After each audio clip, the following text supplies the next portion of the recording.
तर परभणी प्रकरणावरून आव्हाडांनी मोर्चा काढावा असं आव्हान सुरेश धसांनी केलंय। तर सूर्यवंशी यांना न्याय देण्यासाठी मोर्चे काढल्यावरच सरकार न्याय देणार का असा सवाल करत आव्हाडांनी सुरेश धस यांना उत्तर दिलंय।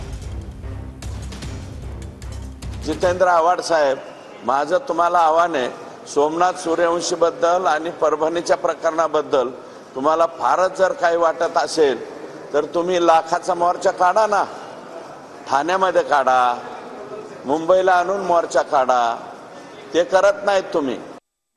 माझं स्पष्ट मत होतं की अक्षय शिंदे मागासवर्गीय, सोमनाथ सूर्यवंशी मागासवर्गीय यांना न्याय मागण्यासाठी आम्ही मोर्चा काढायचे का? सरकार जोपर्यंत लाखोंचा मोर्चा बघणार नाही तोपर्यंत न्याय देणार नाही असं म्हणायचंय। या सरकारला न्यायाची चाड राहिलेली नाही आणि हे मीडिया स्पेस वगैरे मला गरज नाही, मी कधी करत पण नाही।